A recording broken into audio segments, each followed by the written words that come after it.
नमस्कार दोस्तों, एक बार फिर स्वागत है आपका एसएस सॉफ्टवेयर एंड सर्विस में। मैं शाहरुख आपका दोस्त आज लेकर आया एक नया टॉपिक, जिसके अंदर आज हम आपके साथ बात करेंगे जीएसटी R1 इन टैली प्राइम।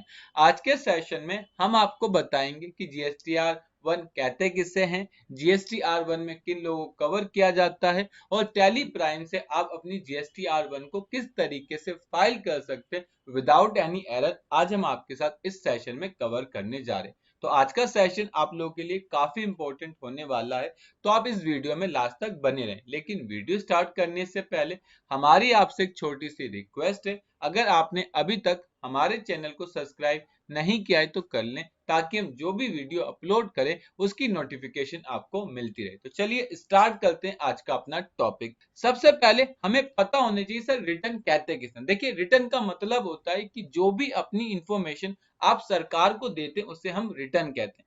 इसका मतलब यह है कि आप जो टैली सॉफ्टवेयर या आप बिजी सॉफ्टवेयर पे कोई भी काम करते हैं और अगर आप उसकी इंफॉर्मेशन सरकार को देते हैं उसे हम रिटर्न कहते हैं।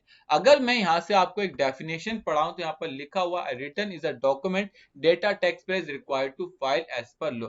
अगर कोई बंदा अपनी इंफॉर्मेशन सरकार को बताए गए कानून के हिसाब से देता है उसे हम रिटर्न कहते हैं। बेसिकली जीएसटी में टोटल मिलाकर 11 रिटर्न होती है, लेकिन आज जो हम रिटर्न आपके साथ बात कर रहे हैं उस रिटर्न का नाम है जीएसटी R1। जीएसटी R1 की फुल फॉर्म होती है goods and service tax return 1, जिसे हम आउटवर्ड सप्लाई के नाम से भी जानते हैं।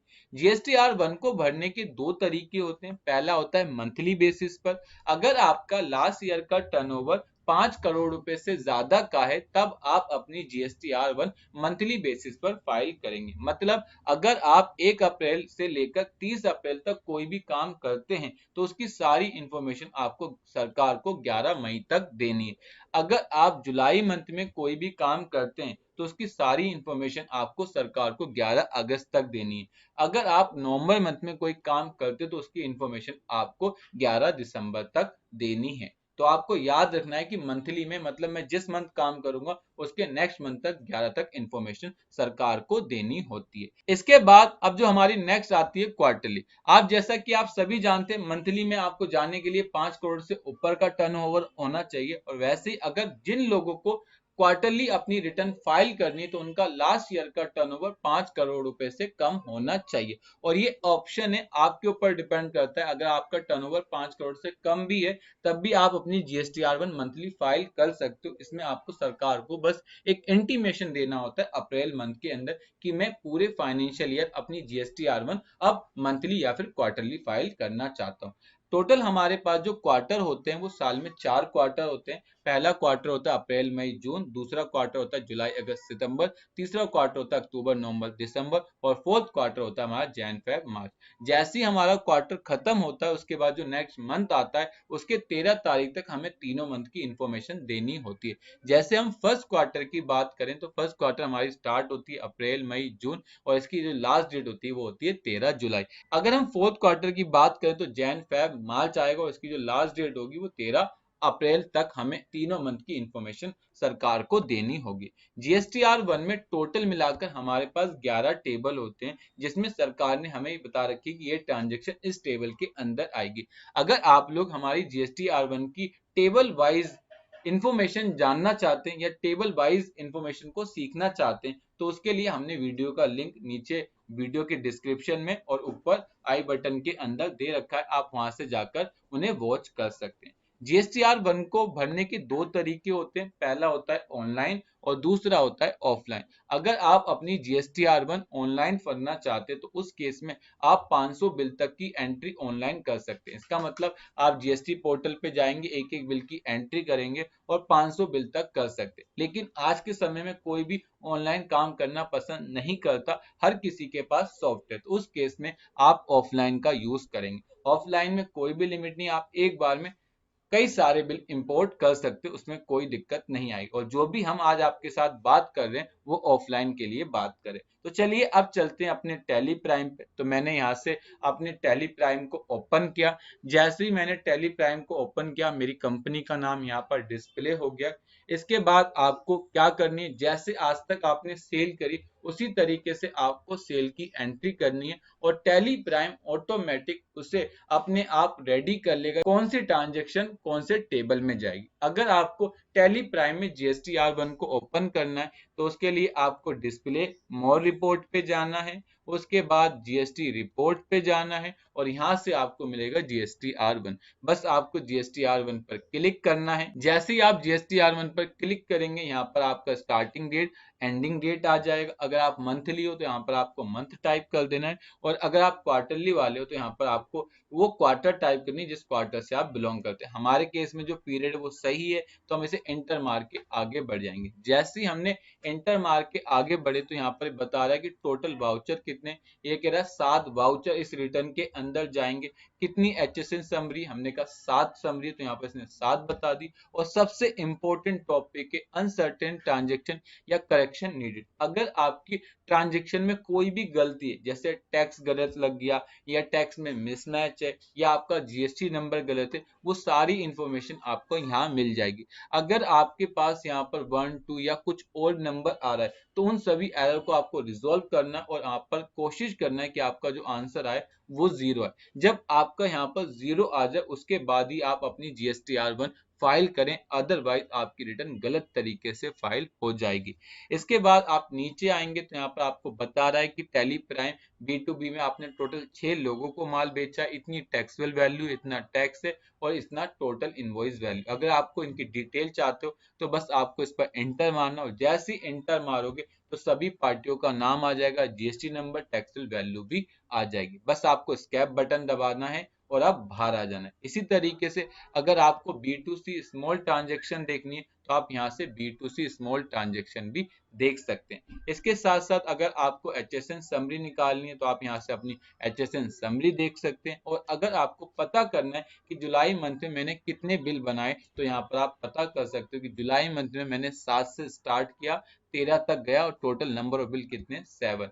अगर आपका कोई बिल कैंसिल होता तो यहाँ पर आपको कैंसिल मिल जाता और उसके बाद आपको नेट इशू बिल बता देता कि आपने अब तक कितने बिल इशू करे। इसी तरीके से अगर आपको अपना टैक्स देखना है कि टोटल मेरे ऊपर टैक्स कितना बनता है तो उसके लिए आपको सिंपल अपने कीबोर्ड से F5 बटन प्रेस करना है। जैसे आप F5 बटन प्रेस करेंगे तो यहाँ पर लिख के आ जाएगा outward supply total taxable value, total tax कितना है। अभी हमारे पास ओनली लोकल ट्रांजेक्शन थी तो यहाँ पर आपको लोकल मिल गया और अगर आपकी अदर स्टेट ट्रांजेक्शन होती तो यहाँ पर अदर स्टेट ट्रांजेक्शन मिल जाती। इसके बाद अगर आपको रिटर्न पे जाना है तो डायरेक्टली आप यहाँ से रिटर्न पे भी जा सकते।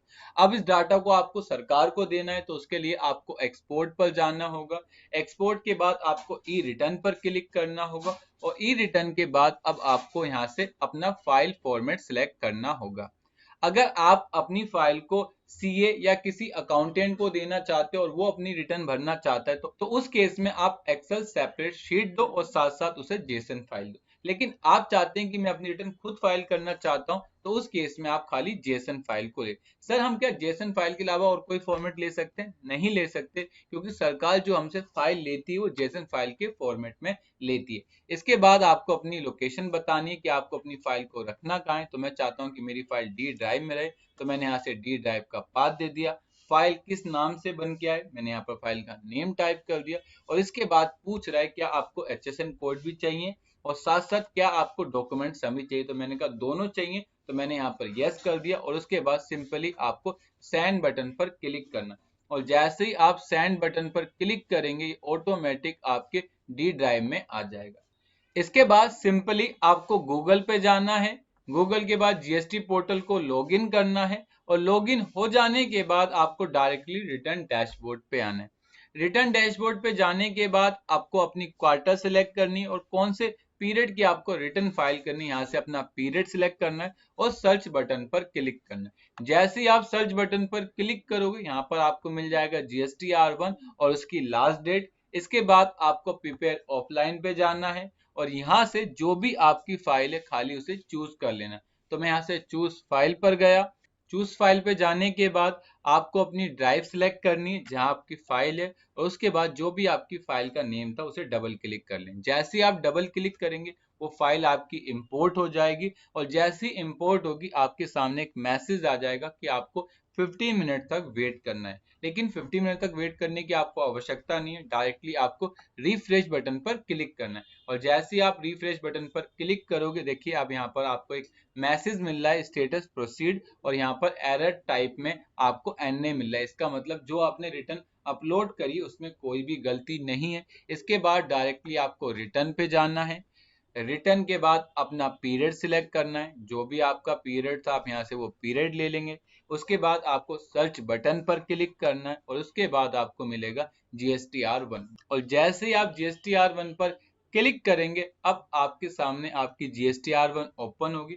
और जैसे ही आपकी GSTR1 ओपन होगी तो आप देख सकते हैं यहाँ पर जो टोटल हमारे पास 6 बिल थे अपने टैली के अंदर, अब यहाँ भी आपको 6 बिल दिख रहे हैं। Total taxable value, total tax और टोटल इनवॉइस वैल्यू आपको यहाँ से मिल जाएगी। अगर आपको चेक करना है तो क्रॉस आप टैली प्राइम पर जाकर चेक कर सकते हैं कि हमारे B2B में 6 बिल थे, टोटल टैक्सेबल वैल्यू इतनी है, टैक्स इतना है और इनवॉइस वैल्यू इतनी है। तो आप इस तरीके से मैच कर सकते हैं। उसके बाद आपको B2C स्मॉल चेक करना है। B2C स्मॉल में हमारी एक ट्रांजेक्शन थी, टैक्स वैल्यू 100 रुपए थी, टैक्स हमारा 18 रुपीज था। तो आप यहाँ पर जाकर वो भी देख सकते हैं, आपको सारी इंफॉर्मेशन मिल जाएगी।